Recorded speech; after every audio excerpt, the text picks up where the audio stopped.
Hi there! You're about to listen to a vintage episode of the Under the Microscope podcast.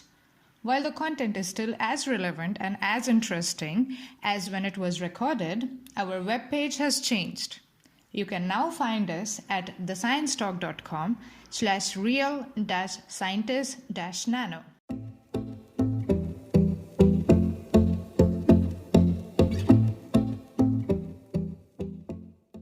Welcome to Under the Microscope. This series is brought to you by the Real Scientists Nano team. Our goal is to provide a platform where scientists can communicate their work and interact with the public. With that in mind, every week we introduce you to a scientist working in the field of materials and nanoscience, who would be curating the RealSci_Nano Twitter account.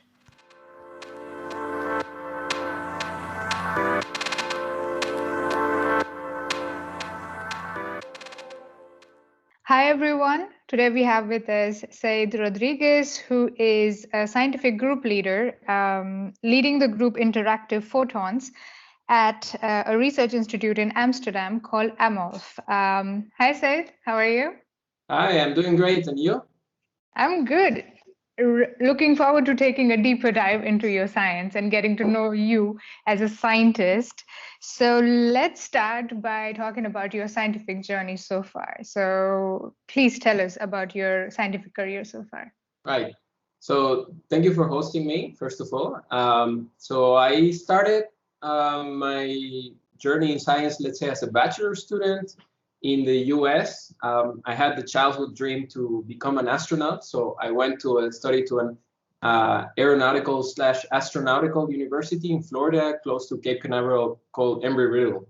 Mm-hmm. So I did my bachelor's there, and along the way, I ended up getting more exciting about light and quantum. So I decided to switch gears and go and do photonics. So I did an Erasmus Mundus master's program in photonics. This was a consortium of 5 universities in Europe, and I ended up going to Sweden, KTH, and then I went to Ghent in Belgium.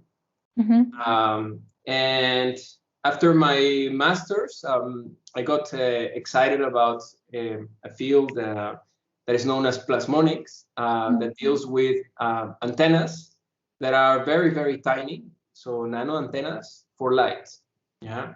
So, and then I went to do a PhD at an AMOLF group, so the same institute where I work now, but this group was based in Eindhoven in the labs of Philips Research. And so we were doing research on metallic nanoantennas for solid state lighting, so applications to LEDs and these kinds of things. After my PhD at AMOLF and Philips and so on, then I moved on to France, where I did a postdoc. I switched gears again a bit, going a bit more fundamental into topics of nonlinear and quantum optics. In the Center for Nanoscience and Nanotechnologies. It's in the area of Paris. I got a Marie Curie fellowship to do that. Then so it was about 2.5 years. Then I did a really short postdoc because in the first month I got my offer at AMOLF. So I did a short postdoc in Utrecht. And then I got the offer to start a group at AMOLF. That was this November will be 4 years from that.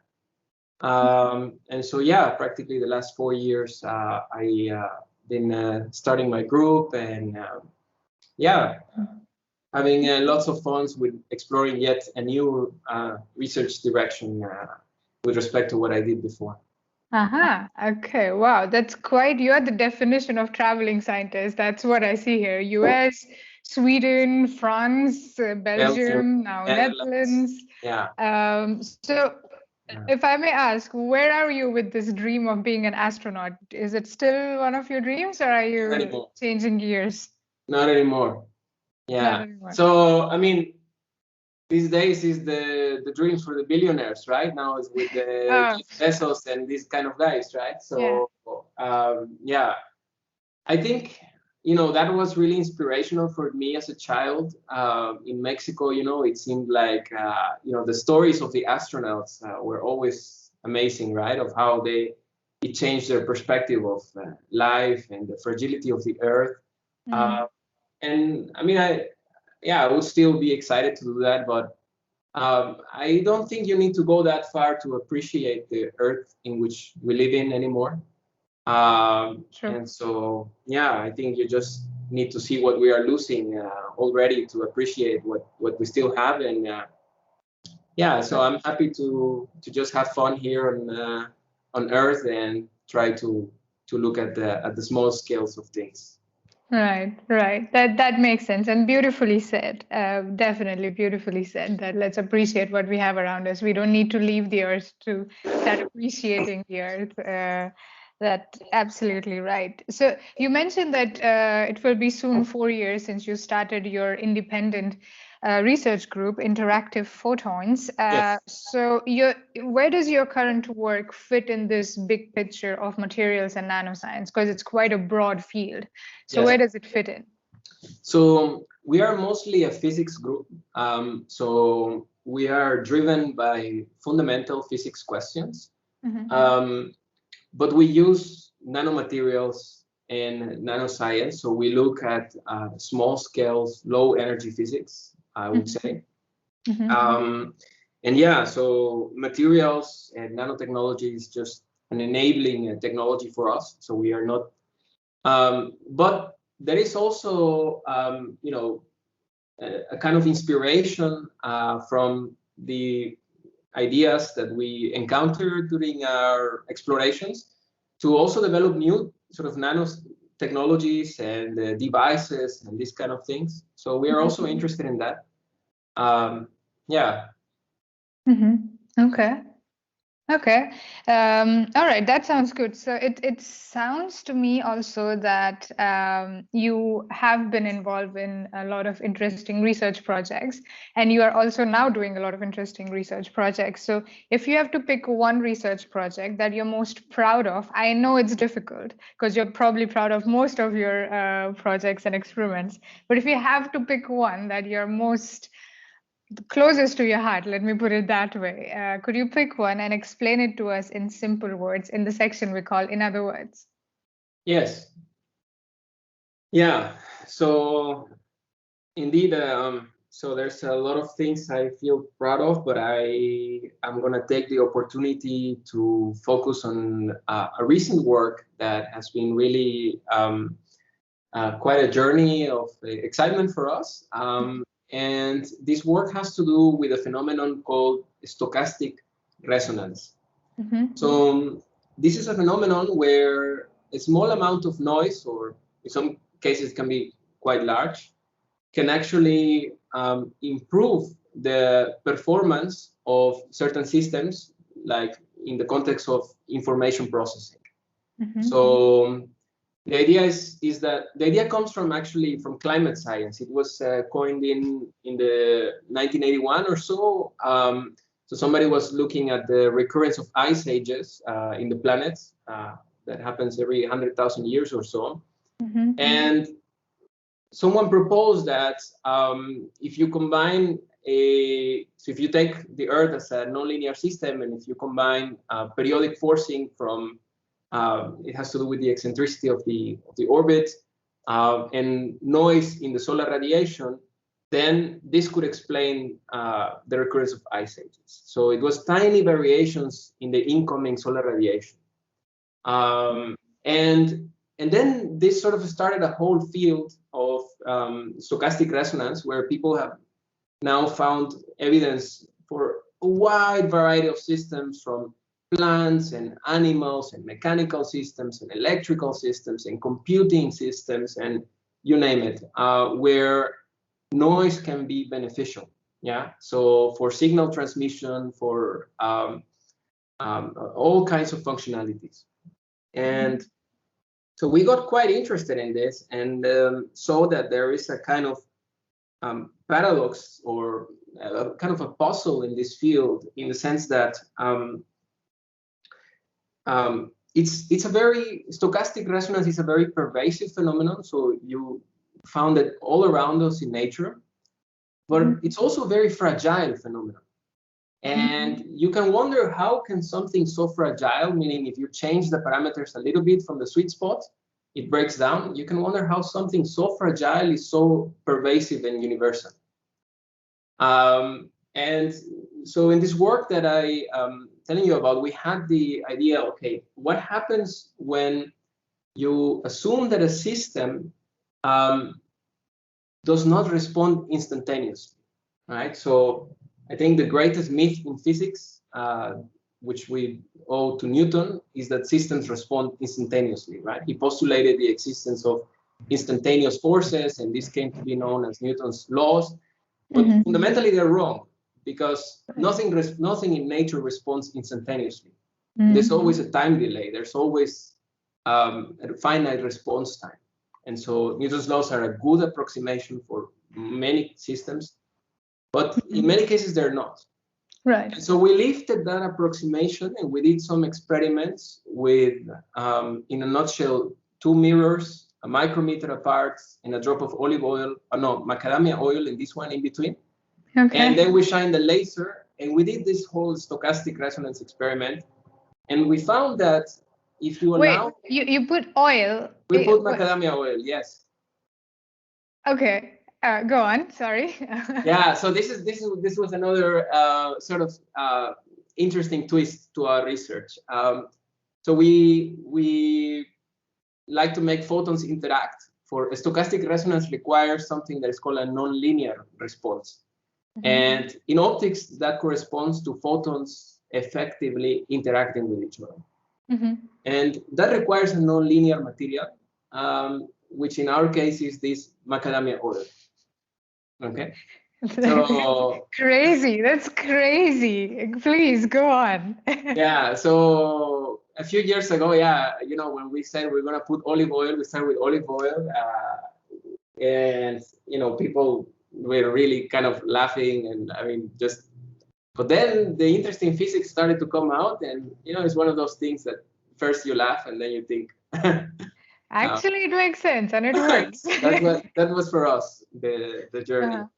So we had this idea to get these interactions from these oils, and then we did the stochastic resonance experiment and found a really compelling explanation to the robustness of stochastic resonance in terms of non-instantaneous response. So meaning you push a system and it takes a little while to respond. And in our case, the push is with lights, and the response has to do with how the refractive index of this oil changes with time. Yeah, that's the experiment. So I will be telling more about this experiment during the week. We published the paper recently, a few months ago. What was the title? Ooh, it's a very long title. Please tell me there is the oil in the title. Please tell me you came up with a quirky title like Oil, Science with Oil or something like that. Please tell me that. Fortunately, I don't think we have oil in the title because so this was the fight with the referees that we already had another paper. So this was in the same journal in Physical Review Letters. Right. And last year we had another paper there where really the focus was on the oil. But it was olive oil. We changed the oil for some practical reasons, not so relevant to the physics. Right. But then, we didn't want to. The focus was no longer on the oil, but rather on the physics. You missed an opportunity there. Please tell me there was a press release, or there will be a press release. Of course, there was a press release, and there were like 10 different news. We were in the BBC, we were in Yahoo, in Popular Mechanics. It was all over the place. Of how basically, so the first title of our paper is called Universal Scaling in the Dynamic Hysteresis and Non-Markovian Dynamics of a Tunable Optical Cavity. Okay. So there's no oil there, but we wrote, there is a universal scaling, so relation You did go a little bit quirky there. So people were like, wow, there is a new universal law of physics discovered thanks to a drop of olive oil, right? That was the catchy title, and it went all over the place. Right. Yeah, we were quite excited with this. And this more recent paper I was telling you about stochastic resonance, which is this noise-assisted signal transmission. This was also in a lot of news outlets. Received a lot of coverage. Can imagine, yeah. Because it was really like, you just put a macadamia oil drop in between two mirrors, and then all this exciting physics came out, right? It's amazing. It's so cool. It's so quirky and so cool. I can imagine why you picked this as one of the projects, let's say, that you're most proud of, or the one that is close to your heart, because it's definitely, I mean, from a scientific point of view, it's amazing. And also from the fun and quirkiness point of view, also, it's quite a lot of fun. Yes. Like with olive oil or macadamia oil. To give you the title of this paper, just to answer your question, is this paper I was talking about is called Extremely Broadband Stochastic Resonance of Light and Enhanced Energy Harvesting Enabled by Memory Effects in the Nonlinear Response.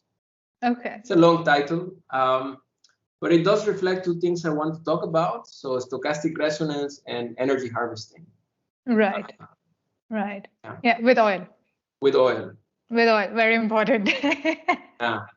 So we had all this debate about these different oils, and then at some point, one of the perks of doing this outreach is that I was contacted by an olive producer in Spain who is also, he has like this oil plantation and is making olive oil. Right. He was so amazed that he sent me a couple of olive oils to test in the experiment. Of course, I had a lot of nice salads with them first. Of course. You have to see how good the oil is, if it fits in your experiment, of course, totally. And then we had some experiments as well. Yeah. That sounds amazing. Well, Said, it definitely sounds to me that you love the part of the research aspect of being a scientist. But there are also other aspects to you being a scientist and perks of being scientist, like getting olive oil bottles, which you can use for your salad, and also in your lab. So other than the research part itself, like going to the lab, doing experiments and all of that, what else do you like about being a scientist? I think the thing that I appreciate the most is the people I'm surrounded with. So I think as a scientist, we are surrounded usually by very creative, driven, enthusiastic people. That many are curiosity driven, other technologically driven, but then the combination of those two is really powerful, I think. And I just love the environment, right? The space to think about new things and things that I find exciting. So yeah, that was another thing that I used to like before was traveling, but that's kind of changing now. That definitely changed. Yes. And yeah, I think just meeting all these different people and scientists from all various parts in the world and interacting with them, and it really shaped me as a person and character. Yeah. Okay. And I love the science communication too, the writing the papers, the going to the presentation of my colleagues and presenting myself, or probably I haven't said the most exciting part, but I think in a regular basis. So I think by far the most exciting part is working with a motivated and talented students. Yeah, this is really a privilege that I enjoy very much. When you have a student that is both motivated and talented, And sometimes I just go with them to the lab, not very often, but I go, and that's really a pleasure, yeah, to think about things together and these kind of things, yeah. Okay, yeah, that sounds really really nice that you're surrounded by amazing people, not just your colleagues, but also your students and teammates. That's very, very important, I think. Yes. It's really, really important in driving the research and you being a scientist. Absolutely. So speaking of students, what advice would you either give to yourself if you were starting out today, or to the students who are starting out now? What advice would you give? See, that I struggle a bit with that question because it's so broad, and of course there are so many different characters and needs, and I don't know what to say. In what topic, or in what area, or in what level of, would you encourage me to focus on? So let's say students, a master's student, so to say, who is starting out their scientific journey, scientific career, and they know that they want to stay in science, definitely. What advice would you give them? What do you think they should know, or what kind of situations that they should prepare themselves for, or what kind of attitude they should have? I see. Yeah. I see. Oh, okay. Attitude. Advice in terms of attitude. Okay. So we have talked about the excitement and the fun aspect of doing science. Yeah. But there is also a very painful part for me that nobody prepared me for, and I just didn't realize before. And is the amount of rejection you have to deal with. You know, for papers, this was never an issue because, you know, we had a paper, and when we got the paper rejected, okay, we go to another journal, and okay, you got rejected, then you go to another one, and you go down the staircase, eventually it gets published, you know. I've never written a paper that was never published. Some papers took a long time, 2 years or whatever, but everything eventually got published. Yeah. Now, once you transition to a PI or a group leader, then you have to write grants. And there is just so much rejection I've had to endure so much rejection for reasons I cannot explain and understand.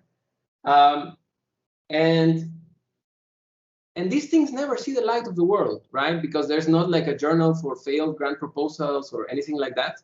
So, you know, you spend a tremendous amount of time, you know, crafting these proposals, fine-tuning every single sentence, thinking of how it's going to be perceived by this and this person.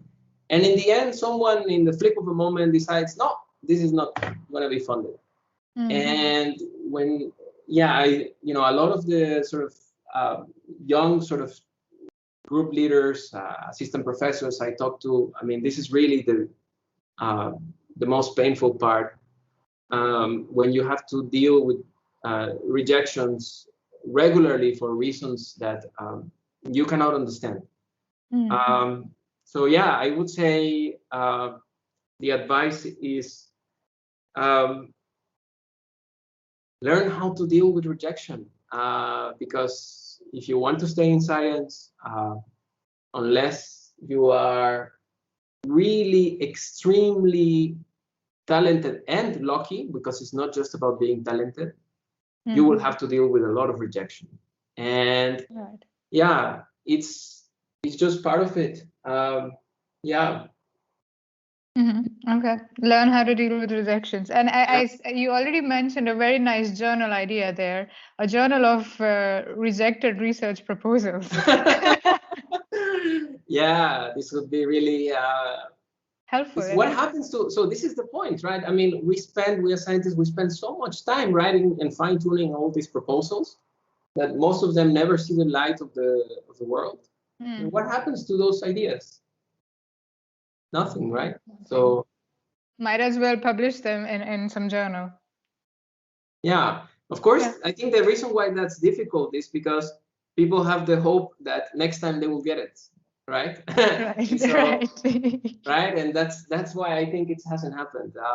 So Yeah. Or yeah, maybe there can be like a time limit, right? After 2 years of submitting it to multiple agencies, if you still don't get it, then publish all the I different used to think drafts. that, but this week I saw in Twitter the amazing story of a scientist in the US who tried to get a grant 33 times, 33 without success. In the 34th, she succeeded. Oh my God, yes, that's a success story. She was So that's extremely happy, right? And then I was, last week I was really upset and complaining about, 5 failures, and I said, okay, I think I have something to learn from her about endurance and perseverance. absolutely, absolutely. Well said. I hope your research experience, other than the rejection part of the research proposal rejection part, has been wonderful and will continue to be wonderful. However, Yeah, if you have 3 wishes to improve your research experience, what would you ask for? And I'm not promising anything here, okay? of course. Uh, 3 wishes. Let's see. Well, I think the first one ties to the struggle that I was mentioning a moment ago. So base funding. I think so. Currently, we do science on the basis of grants, but there is no base funding. So if we just ran out of luck, then yeah, there's nothing, right? So I think the current system makes it very difficult to have a sustained efforts into a research direction. So the number one wish would be a base funding that I would have the certainty to always have at least one student. Yeah. I know I'm fortunate to have 4, so I was complaining, but I've also been fortunate in other areas. So, but yeah, I would be happy to have always a secure base funding of at least a small number of students. That would be wish number 1. Wish number 2, in this particular moment of time, we don't have any females in my group. We had some before, but not now, and I'm really sad by that. I would really like to. My second wish would be really to have a female in the group. But on the other hand, we don't have positions, so it could only be interns, right? So it's when we had last year we had a fantastic female student who really wanted to stay and do a PhD, but then I didn't get the grant and she had to leave. So, so this is wish number 2. And let's see. I don't know if I have another one. I think in terms of science, this is really my main 2 wishes. More olive oil, more coffee, more tea. Olive oil, more coffee. Yeah, that's always nice. Well, of course, I mean, the end of the pandemic, right? I mean, I think this is a global wish from everyone. This does require more people to get vaccinated. So if I can use my wish for something, it's to ask everyone to please get vaccinated. Yeah. That's a good one. That's a good one. Yeah, I wish yeah, to return to a more normal life.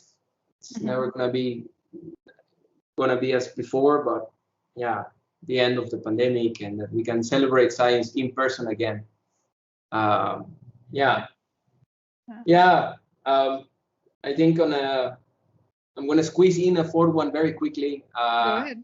Just I think maybe a very general wish. This is not for myself, but I wish people would take the climate crisis more seriously. Yeah, not only scientists, because I think most scientists do, but also politicians. I wish they would stop the facade, of pretending they're, with small things, and really take the bull by the horns and treat it like a crisis because that's what it is. Yeah, just like we have done with the corona pandemic, I think this level of urgency should be felt in the climate crisis. I mean, you're in Germany, right? And you just recently saw the effects of the floodings and so on. And I think it's just the beginning, right? We really need to change many things, big time.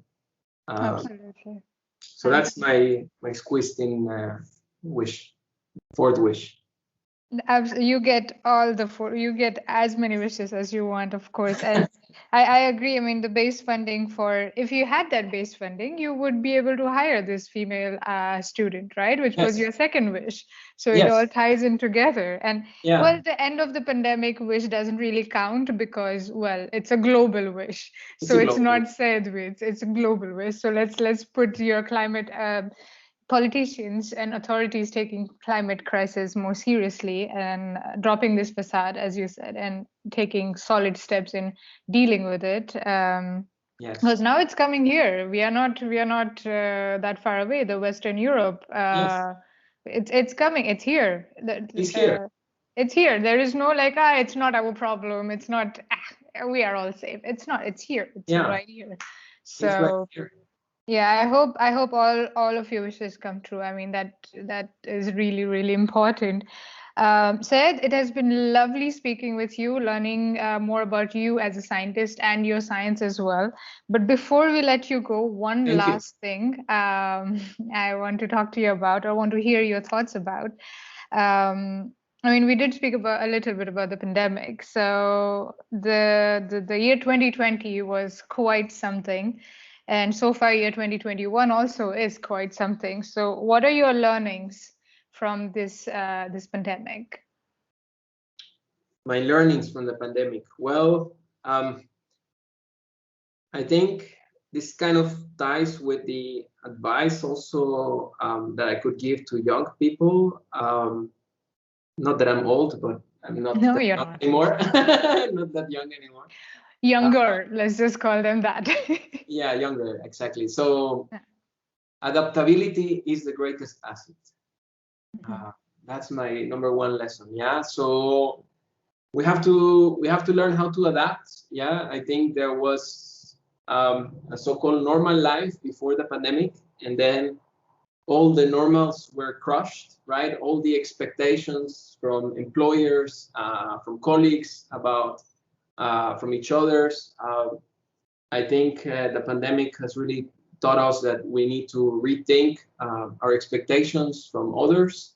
Time that give people a space and time to work from home if they can, and also, the pressures that sometimes come with science.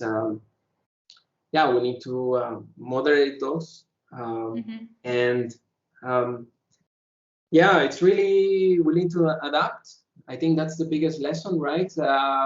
There's such a big air of uncertainty since 2020, and so many preconceptions have just gone out the window. And I mean, if you are one of those persons that have high expectations and always want to, things to be how they should be, then you are bound to disappointment and frustration. So I think this is my biggest lesson. Moderate expectations, adaptability, and greater understanding towards my colleagues and peers and friends. Okay. Thank you for sharing that. And on that positive note, learnings from the pandemic. On that positive note, thank you very much for speaking with us. This has been wonderful, and really looking forward to having you on Real Scientist Nano. Thank you. I very much look forward to curating the account, and would also like to thank you personally for doing this fantastic outreach initiative and giving us Real Scientists a platform to get with each other in contact. Our pleasure. Thank you very much. Thank you, Said.